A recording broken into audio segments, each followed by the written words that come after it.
തിരുവനന്തപുരം നെയ്യാറ്റിൻകരയിൽ ധനുവച്ചപുരം കോളേജിലെ വിദ്യാർത്ഥിയെ സഹപാഠികൾ മർദ്ദിച്ച സംഭവത്തിൽ കണ്ടാലറിയാവുന്ന 3 പേർ ഉൾപ്പെടെ 6 പേർക്കെതിരെ പോലീസ് കേസെടുത്തു. ഓണാഘോഷ പരിപാടിയോട് മുന്നോടിയായുള്ള ഫുഡ് ഫെസ്റ്റിൽ പങ്കെടുക്കാൻ എത്തിയില്ല എന്ന് ആരോപിച്ചായിരുന്നു ആക്രമണം.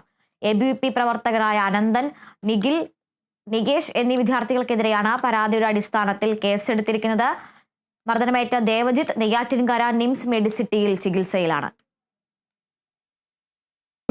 ഫുഡ് ഫെസ്റ്റിവൽ ആയിരുന്നു അല്ലെ.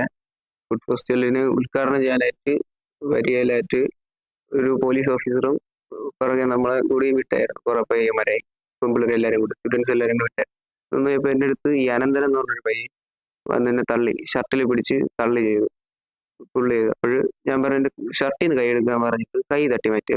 സെക്കൻഡ് ഇയർ ആണ് പഠിക്കുന്നത്, ഞാൻ തേർഡ് ഇയർ ആണ് പഠിക്കുന്നത്. അതിൻ്റെ ഒരു ഇതിലാണ് ഞാൻ പറഞ്ഞത്. അപ്പോൾ ഷർട്ടിൽ നിന്ന് കൈയിടെന്ന് പറഞ്ഞ് കൈ തട്ടിയെന്ന് ആണ് ഞാൻ അവരോട് ചെയ്തത് തെറ്റ്. അതും പറഞ്ഞാണ് അവരെന്നെ മർദ്ദിച്ചത്.